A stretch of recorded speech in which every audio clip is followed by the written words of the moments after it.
Another year of not injury-less. Yeah. Injury-free 2019. Oh boy. We went to the dramatic Showtime lights. I know. I don't know what this That's what's different. I came out here and it's like, I thought 2 semis were barreling down on us. No. What? Yeah, but we actually like the house lights on during the day so we can see people, know whose question we're answering. Those days are gone. Did we ever do that maybe? Like bring the house lights up so we can look at everybody? The house lights were up all morning, I feel like, didn't you? It was, yeah, no, this is different. Bye guys. That's my guys. Hey, whoa, whoa, whoa, whoa. Hey, whoa, whoa. Michael. Jeez, I've never heard Billy laugh harder. The old Kobe stealing bit. See? They're mad. They're mad because you've been gone. No, they're mad because, you know where I'm going to put my coffee? Right here, where it says drinks. Uh-oh. Ooh, retaliation. I literally sensed it. So Billy has a sticker right here, and years ago he put no drinks. He wrote it down there, real angry, a couple of exclamation points. No drinks, all caps. And so I would put my drink over the no. And say, it says drinks, and there's a drink next to it. Like, oh, funny, Rich. So then I thought, he's right, he didn't say no drinks, since he did it in all caps. I just ripped off the no, turned it upside down, and it said, on drinks. And now, he got mad and tore it through that way, and now it just says drinks. And then exclamation point. Oh, so now it's like... So I got it. Wow. Yeah, full circle. It's a game of chess.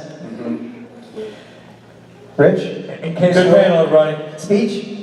In case you were wondering what keeps us entertained when we're not entertaining you, it's this story right here. Right there. That. Should we get into it? Take questions? Sure, we'll take some questions, guys. This is our last panel of the year, so... Last panel.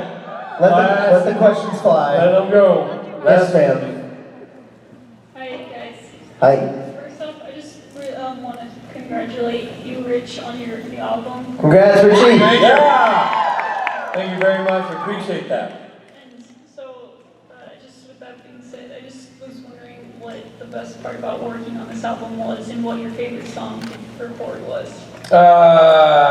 Favorite part about working on the album was the collaborative energy that went into making the record. It started as a, Jason Mann's sort of spearheading it and driving me to do it, and encouraging me to do it, and then Jason Mann's and I deciding on what the album should be and working very hard on designing that, and then bringing in musicians, some who are new to me and new to Jason, that I don't think even anybody in our group knows some of them, and then bringing in old friends like Rob Benedict and Billy Moran to come in and do stuff at the record. So it was a special experience because I got to work with, obviously I know Rob super well, and for him to write a song for the album, which he did, and it's a beautiful song, and it was a great honor to have his artistic excellence involved in the record. It was amazing to have Billy Moran bring his guitar wizardry to the record. It was fantastic.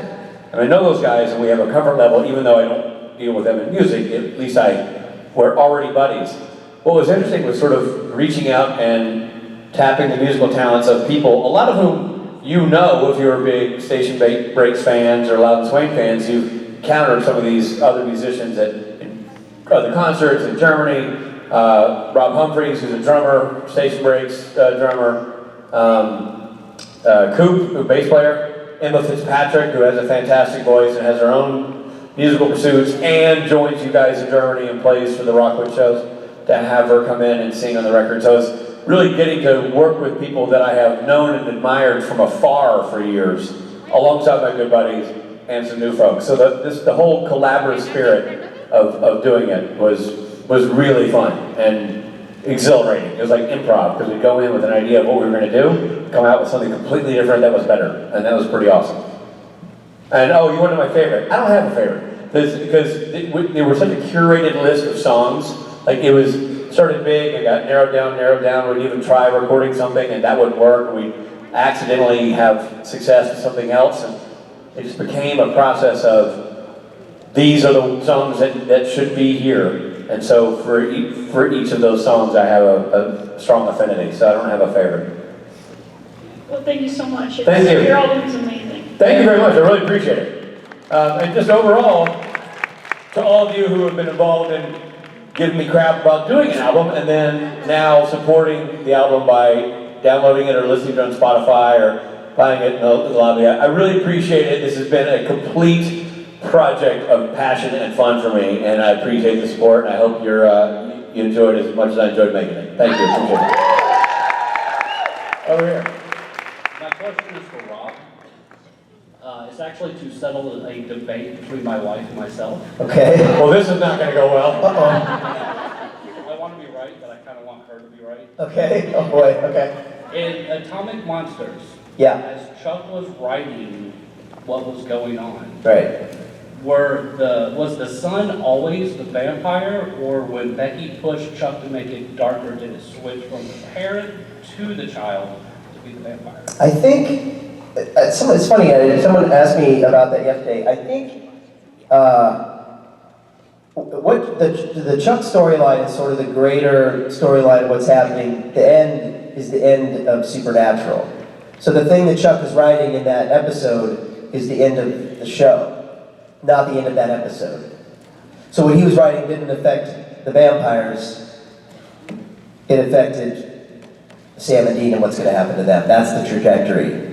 Does that make sense? So I know there was some that may not have been clear, but that's what it was. He's working out how should he write the end of the whole show, because that's what he's sort of planning. And so that's what that. Now, before we go any further, this man's either sleeping on a bed or on a sofa tonight. Right. I think you're safe because I'm safe. you're safe because the answer is neither. Another marriage saved by Rob Benedict, everybody. Love Dr. Rob Benedict. Right. He's the polar opposite of Billy Moran. So you can rest easy. But yeah, that's. I think that's what.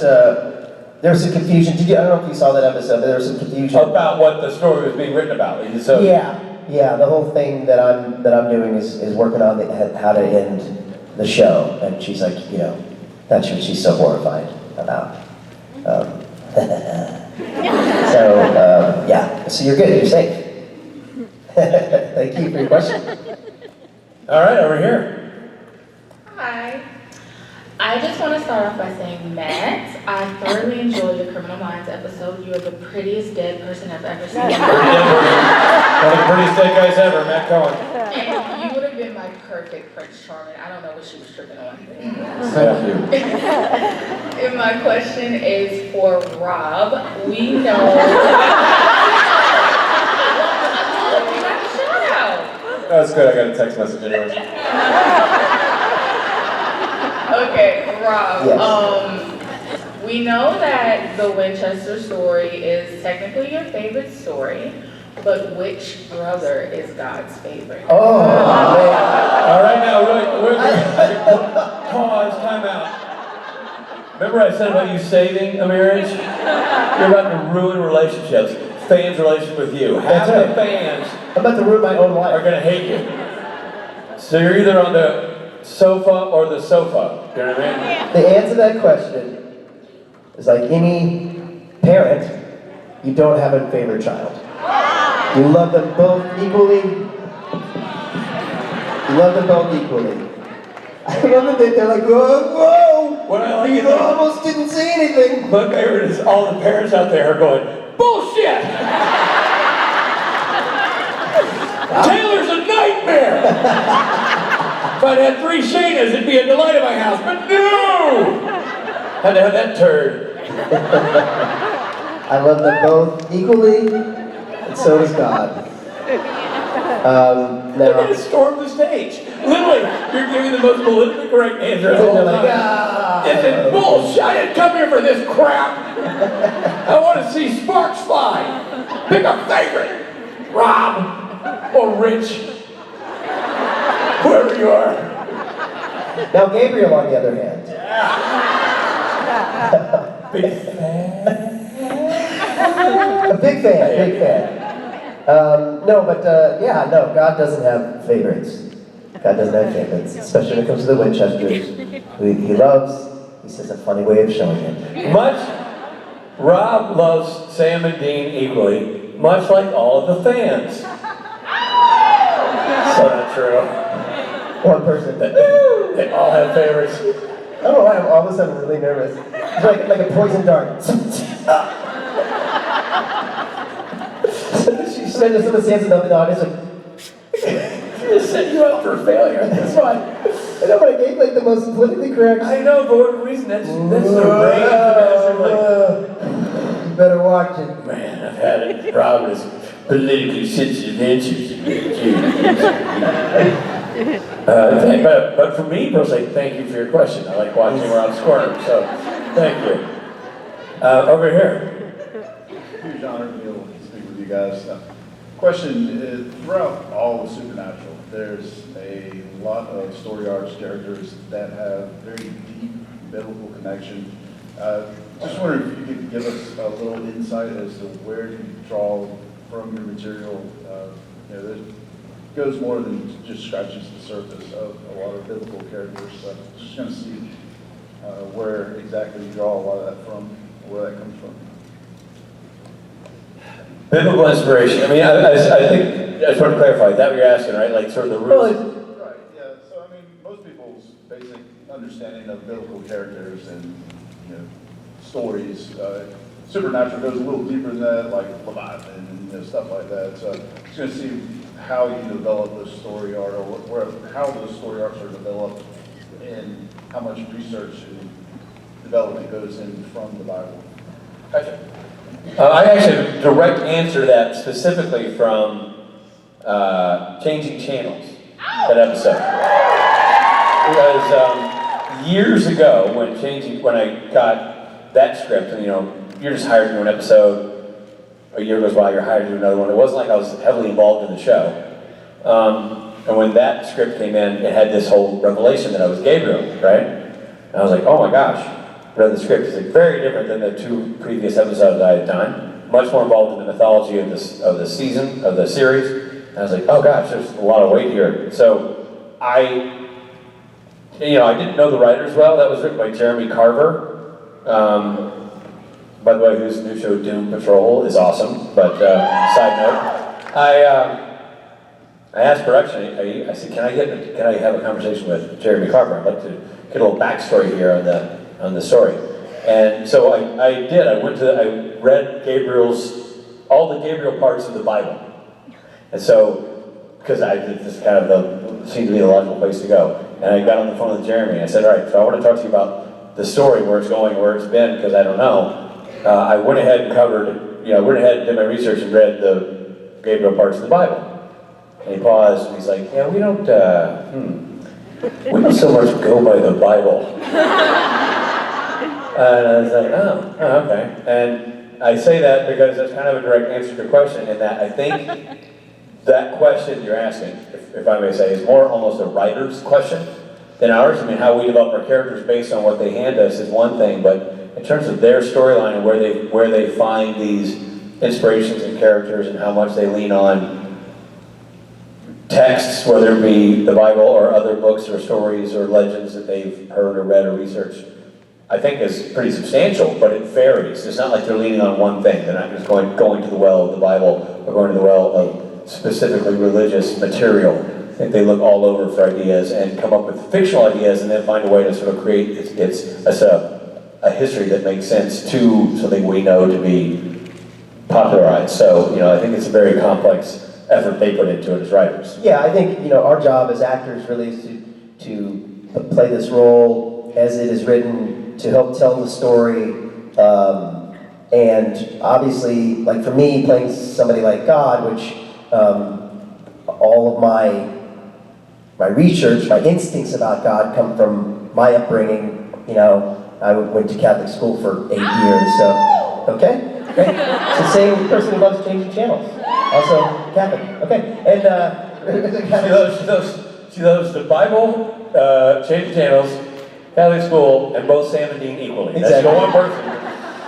So obviously that's what sort of influenced my notion of the concept that is God, and but at the end of the day, my job is to come in and tell the story as the writers have written, and we're kind of the last to know anything, but so obviously my experience with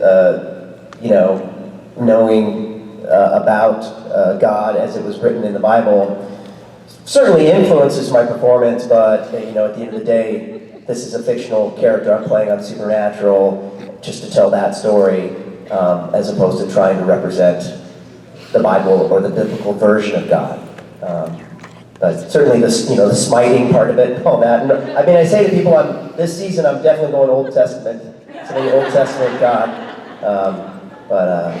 It's a really interesting question. Matt? I mean, you guys answered. I think it's the writers, they, like in Forrest Gump, when they create this character that intertwines with all these real life events, right? Like the smiley face and the war and all these different things. I think that's what the writers try to do, right? They create these moments, create these characters, and try to somewhat intertwine it with what would reflect maybe the real biblical story of the thing. Again, a writer's question, I guess. I mean, I can't speak as to... I didn't research the Bible and play Michael. I literally panicked, and then that is what you got. That's what I was reading, it said John, then Michael. I was confused. I stepped on Coincidentally, stepped on set. often says in the Bible, the panicky. Penny sweating with The panicky Michael, so... but thank you for your question. It's Yeah. very eloquent question, and hopefully we provided no answer whatsoever. I feel like. All I can sort of equate it to is something like Midnight in Paris, that Woody Allen movie, where you have all these people playing actual writers. Right. But really, at the end of the day, they're influenced by what we hear about these writers, but at the end of the day, they're just helping tell whatever Woody Allen's story was. Right. So, anyway, Thank you. Thanks for that question. Hi, guys. That was a slow, confused clap. Like, everybody's like, yeah, okay, let's just move on. Why are they acting like that? Hello, guys. Hey. First, I want to tell Matt that I really loved him as Klaus. And your questions Great for? job. For all of you. Some questions for all of you. Since you've all been in Hillywood parodies, I was wondering if you could tell us something about how it's like doing those. Well, man, you just finished a long one there, so. Yeah, it was a fun time. It's always nice to play a partially nude drug addict. Any time I see that in the breakdown, I'm like, woo, me, I'll do it. And the eyeliner was a good throwback to my youthful emo days. I wore eyeliner for several years when I first moved to Los Angeles. Yeah, you did. Yeah, I did. It was my proudest moment, looking back. Pretty calm down over here. I got it. It was Rich actually turned me onto the eyeliner thing. Really makes your eyes pop. That tracks. It was fun working on that show. I think the Umbrella Academy is a really fun show to watch. I think it's right up our alley. Great show. As Supernatural, fans, and the kid that plays Klaus, I can't. Irish actor. Irish actor, he's friends with Adam Fergus. Yeah, that guy. Rob Sheehan. He's a tremendous talent, and to take a shot at going after a character that he created, it was a challenge. It was really fun, though. My manager thinks it's the best work I've ever done in my career. It's probably because I'm naked the whole time. If you haven't seen it, the Hillywood /YouTube or youtube.com/Hillywood, you can't miss it. The girls do great things. You should check it out. They're tremendous. These guys know. They've done their pieces. Yeah, we've had this also in common. We've each been in 3 different Hillywood shows. Yeah. So I did the Stranger Things one, and the fun thing about that, it was great working with them. I loved watching how they work. I already thought what they were doing was cool, because I'd seen the Supernatural stuff. We'd all done cameos in that. So it was really fun to watch up close and personal, how their attention to detail and how good they are at telling the stories the way they tell them. Slightly off track, but my oldest son is now old enough to have seen some Stranger Things. So he decided for Halloween this year he wanted to be Dustin. Which I thought was fun. And so I reached out to the Hillywood girls and they mailed me my costume from the video. So he Steve could go. Did it fit? Just a wig and a hat and just that. Yeah. So he he was his dad playing Dustin's Dustin. So very meta Dustin for Halloween. So that was really cool of them to do. Bobo, you played Tim Amundsen in... Yeah, I was in my parody was of a TV show you might have heard of called Supernatural. It was the first Supernatural parody, and yeah, I got to play Tim Amundsen's character, which was a thrill. And what was fun about it was that when I put on the wig and everything, I really looked like Amundsen. And I looked like Amundsen's mini-me. And it made sense because Hilly was Jensen's mini-me, because she was playing Dean, and so it worked. Little versions of them, yeah. But yeah, it was fun. They're super fun and very creative, and it's amazing what they put together with the sets and the costumes, and are spot on. And they really are. Hilly really can like become any other character. Like she's great. In yours, she really looks like the kid who plays number whatever that is. Yeah, and props to those girls for, they do all their own makeup and choreography, and they build the sets with their close friends. They really, it's a hell of a job they set out to do with those things. They always deliver. They always get it done. Their shots, they're to mimic whatever it is they're trying to match in a sense.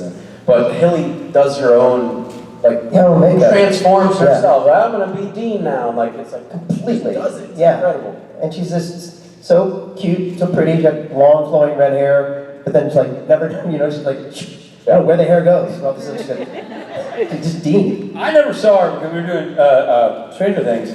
They got up so early, they had so much to do, that by the time we arrived, even if we were first up, they were already 11 and Mike, or they were already those kids. So I never saw them out of their character outfits, and I think one time we had to fly somewhere and I saw them, and it was jarring to see them as their actual selves after a week of seeing them as their characters, because they look so much like the character. No, it was hard for me because I spent all week flirting with Dean, so I had to really have... And then Hilly showed up. and you're like, oh, this is kind of weird. Oh, wow. I thought, wait a minute. Oh, Jensen, I'm so sorry. Kinda. Now you know his favorite. Ladies and gentlemen. Thank you for your question. You. Hi. Rich, I am very proud of you for your album. Thank you. I do have a little bone to pick.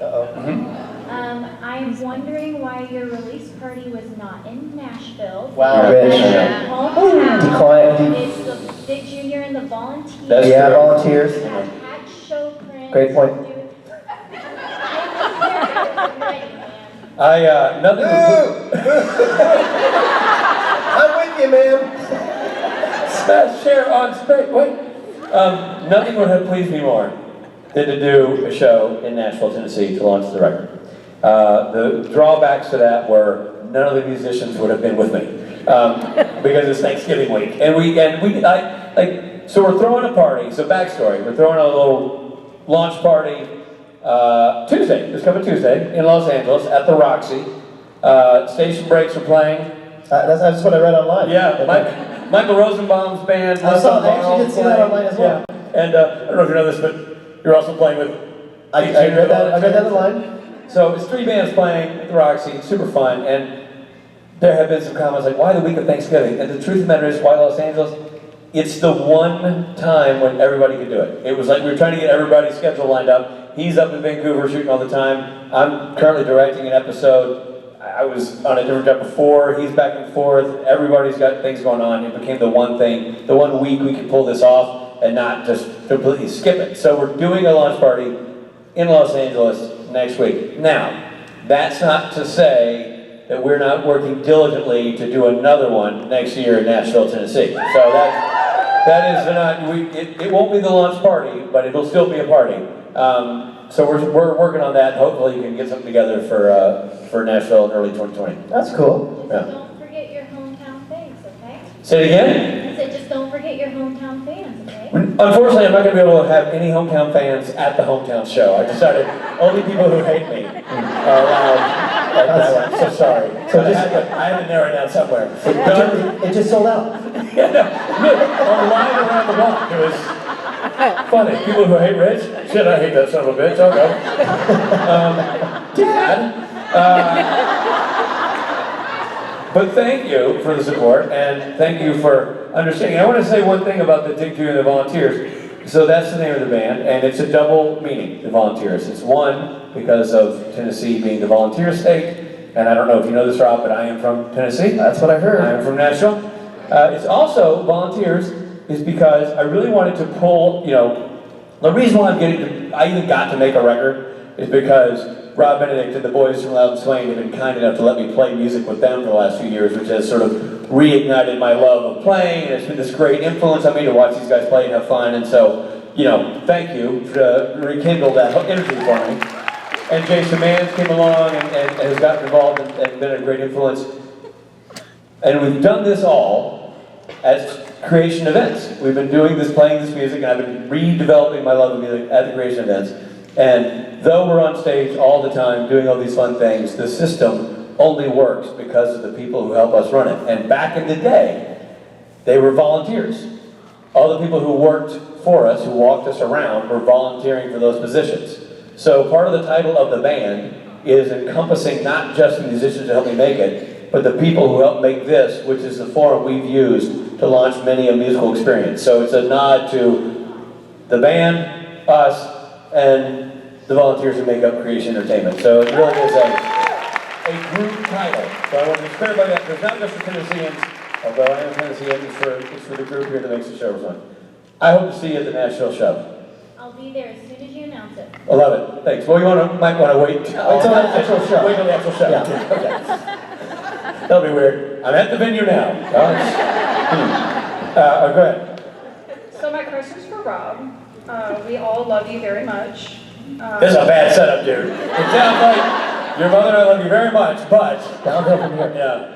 So the way Chuck's playing out, we love you. I'm not a fan of Chuck right now, but do you think there is a way that Chuck will redeem himself this season? I mean, I hope so, just for our relations. Yeah, I don't know because I'm always the last to know anything. Yeah, I mean, it's I can't really say anything, and I don't know, but I hope so. I really hope so. That would be nice, right? It'd be nice to remember in a positive light, not as the man who single-handedly brought down Supernatural. Boy, the things I read online, people are not happy with me. But I have to say, just for what it's worth, it's super fun. It's been fun to play. I have no say in any of it. You get a script, you're like, all right, this is the direction we're going now. But it's been fun to sink my teeth into it. Yeah, I think it's going to be fun. It's going to be fun to watch. It's going to be an epic season. It's already been epic, everything that I've seen. So, just remember, I'm your buddy Rob. Quick follow-up. How did you manage to convince the production to make season 15 the last season?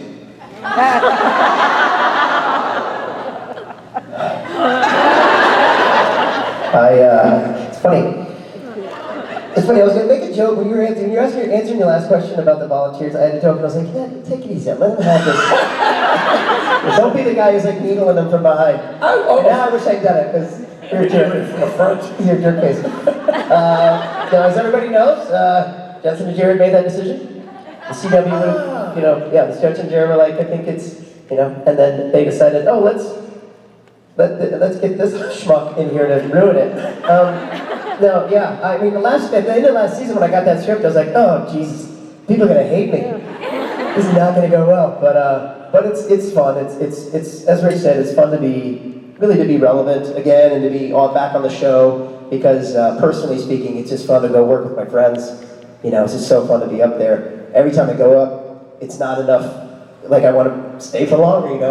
It's really fun. It's like when your part's over, you got to go back home. Like, I want to stay. But so it's been fun. So I hope it's all good, and it'd be great if it ended on a high note. But even if no, we've always got season 5. We love you. Thanks.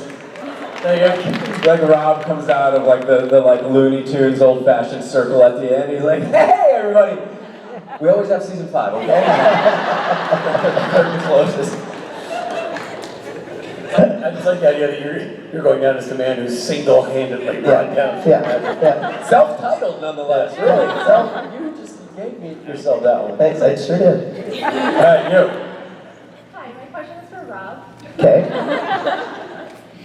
Since Chuck said that he was okay with lying at the end of season 14, what would his 10 commandments be? It's a light one.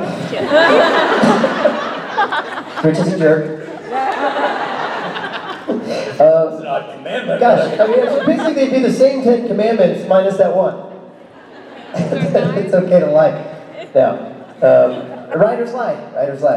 But I'm thinking of the what was the Mel Brooks movie? Where it's like, I've got these 15. Oh, history of the world.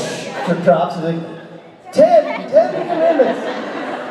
So now we've got 9 commandments. Yeah, or maybe I'll just substitute the one, and instead of lying, now it's just like everybody party, and everybody parties. The 10th. What should the 10th commandment be? Thou shalt not manscape. There you go. That's better than everybody party. No, it's not. Thou shalt not manscape.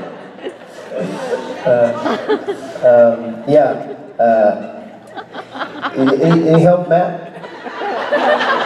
You can make it a little bit of both, and thou shalt not manscape and always party. Maybe it's a double. Thou shalt not party. Thou shalt not party. No, double negative. And not manscape. Thank you. It's a manscape party. Hi guys. So I'm graduating in about 3 weeks with my bachelor's degree in literature.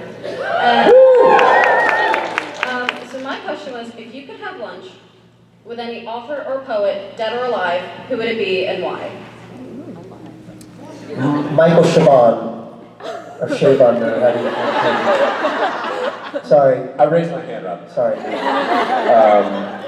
Hunter S. Thompson. There you go. Who's Michael Chabon? He wrote Mysteries of Pittsburgh. He wrote Wonder Boys. Oh, okay.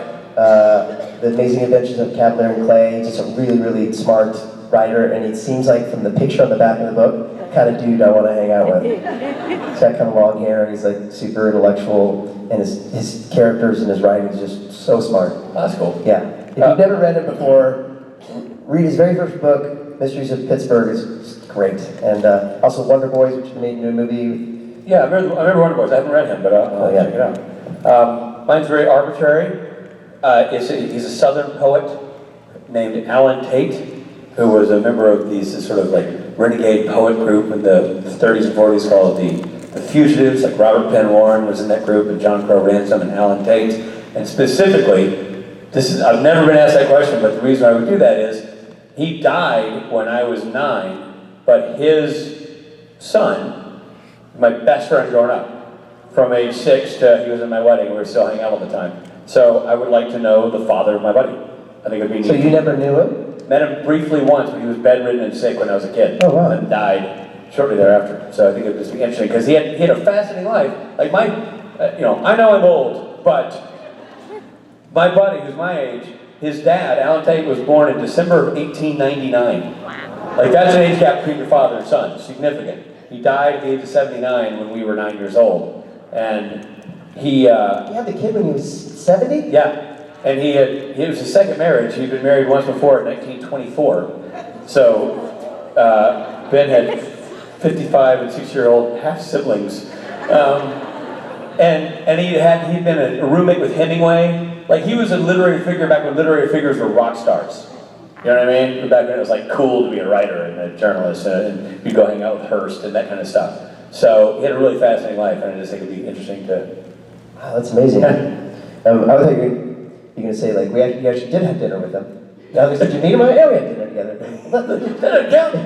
I know. No. I think Kurt Vonnegut would be my second answer. Kurt Vonnegut. Yeah. That's a lot. That's a lot. That's a good question. That's a good question. You and Hunter S. Thompson, that's a great answer for you also. What would your answer be, being a student of literature? It's probably a 3-way tie between Tennessee Williams, Ernest Hemingway, and Edgar Allan Poe. Oh, that's a hell of a... Yeah. Good trio.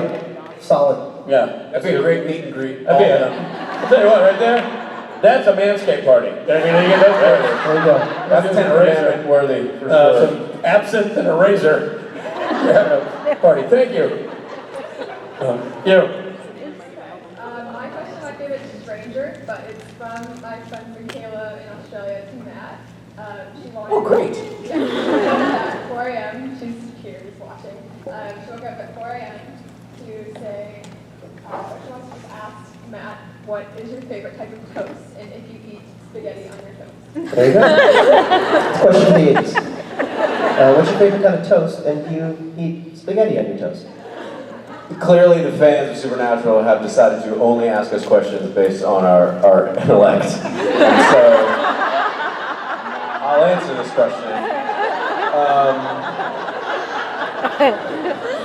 I'm not a big fan of toast. The gluten kind of makes me inflamed in the joints. I wake up and I'm a little creaky. So I just eat the spaghetti, the gluten-free quinoa, if that's how you say it. The gluten-free quinoa spaghetti, no toast in my face. I hope that was worth staying up at 4 o'clock in the morning. I'm sorry. Thank you for your Shout out to Michaela. Thank you. Shout out to Michaela, Australia. We'll see you soon. All right, you over here. Hi guys. Okay, so I have a question for Rob. So why do you think that God killed Jack instead of using him for his evil plot against the Winchesters and Castiel? It's so awful. It's a nightmare. So, when you killed our son, so first of all, I have no evil plot to do anything.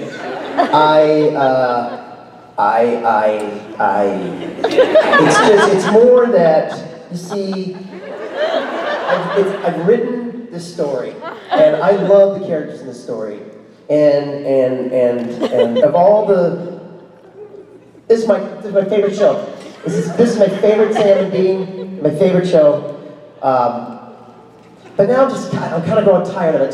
To me, I can use them like pawns, and to them, they're going, we're real people. But to me, it's like, look, I equate it to the way we actors are used on the show. Like, a lot of times they'll call us, and like, hey, we need you for episode whatever. Then they'll call a week later and be like, hey, we actually rewrote the script and you're not in it anymore, so we're going to do this. And we're like, oh man, I really wanted those. They must not like me. It's not personal. They just didn't need you for the plot, to move the plot forward, so they're not going to use it. And that's kind of like the way Chuck's thinking of it. Yeah, I don't know if this is working for me anymore. I'm getting a lot of, and they nearly destroyed the universe by letting Lucifer's son, who we love, he's adorable, and I love him.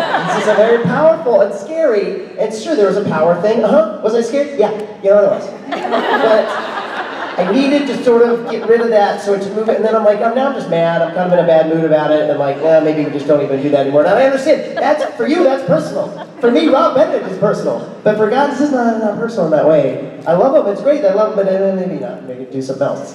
He's just thinking of it like a writer. I need to rewrite that, erase that. And so I've got no evil plot against anybody. And I have spoken. Yeah.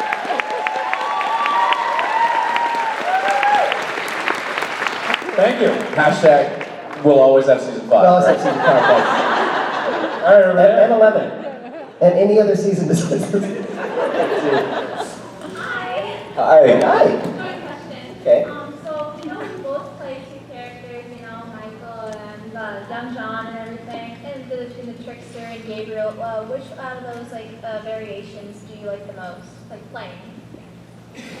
I believe her question is that we all play split characters. Yes. Right? Which version of your split character or characters do you prefer playing? Right.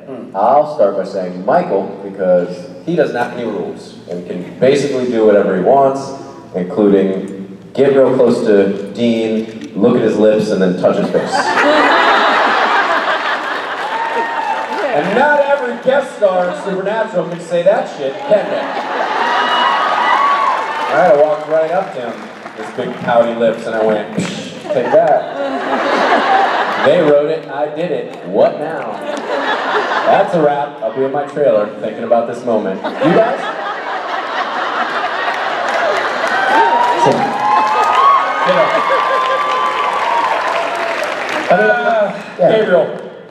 Gabriel. I mean, only because Gabriel's the character I know the longest and have spent the most time with. So I would go with Gabriel. Robbie? I like old school Chuck. I mean, I have a fondness for old school Chuck. You know, season 5 Chuck. Mostly because he didn't have to answer the tough questions. He just got to drink himself into oblivion and write a cute little novel. Not ruin people's lives. Thank you for your question. You. Hi. So normally I would have a Kings of Con question, but sadly I don't. Other than to say that Matt probably has one of my favorite lines in it. Which is? Well, I can't redo it. I mean, I could. But just say it, and I'll redo it. I just flipped a pilot. Suck it, Dan. That's a good line. You did it perfect. That's good. Anyway, so I've heard rumors of a new Station Breaks album, and if true, would Rich collaborate with that one? That's a good question. If we can get him, I mean, he's on the charts now. We don't. But yes, we are writing a new Station Breaks album. And yeah, it'd be great to have Richard guest star on that. What I want the Station Breaks to do is go make their album, and then be sure they have a lot of piano in it, so that when they play live, Mike gets to play piano, so I can play bass. So I get to be the stunt bass player for some of you have plenty of piano for Mike. Yeah, exactly. Yeah, no, it'd be great to have Rich, because you know the kind of songs that he sings on his album fit right in, I think, to the Station Breaks, you know, type of music. So yeah, that'd be great. Be great. Yeah, we're still in the writing phase, but once we start recording, we'll find something for Rich to do. You heard it right here. That's the same. That lady right there. She loves everything about us and also Sam and Dean equally. That Yeah. Thanks so much. Thank you. Do you have an ETA on the? No. Still in the development process? Yeah, we're working on Jason Mann's time. You know what that's like. Oh, it's Mosey o'clock? Yeah. Yeah, over there. Hi, my question's a little bit more generic. And it's, if you had to eat one food for the rest of your life, what would it be? Matt? What were our last? No, that's my answer, Matt. I would eat Matt for the rest of my life. Big bites and Matty. Piping hot Cohen. It's funny enough, there's a picture early on where you and most of the cast of Supernatural is actually eating sushi off my naked body in Australia. I know. Good times. It was fun. I didn't smell good afterwards. It was the sushi's fault, not my body odor. I don't know. I feel like I can't remember what the last thing I said. I feel like it's always peanut butter or marshmallow fluff somewhere in that world. Do you guys remember what donuts is a big one, but you won't survive?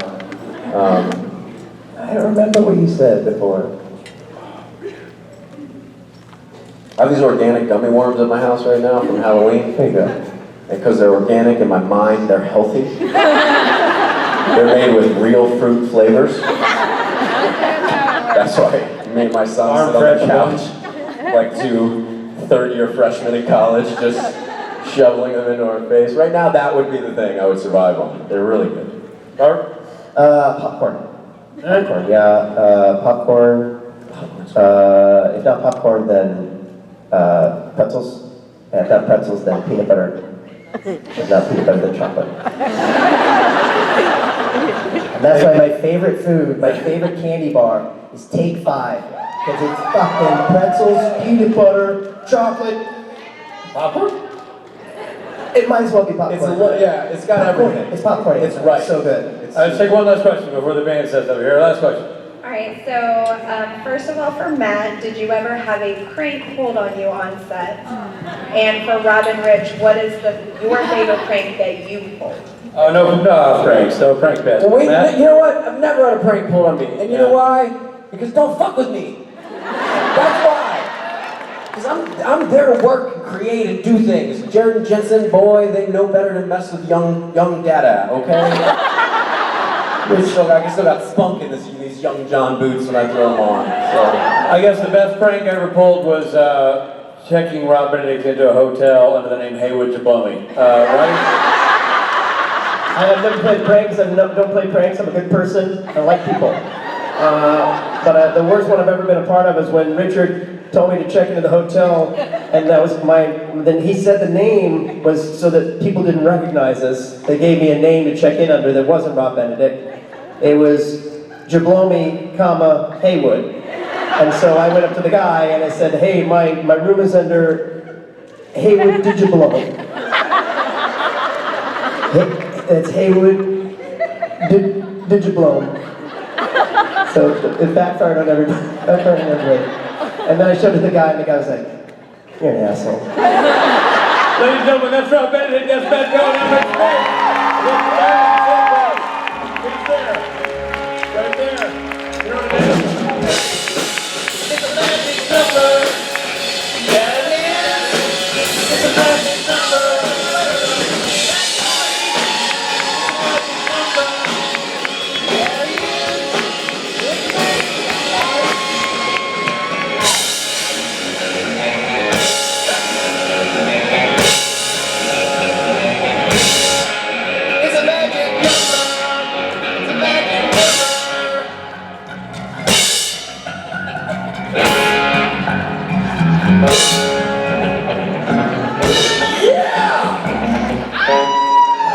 This is right here.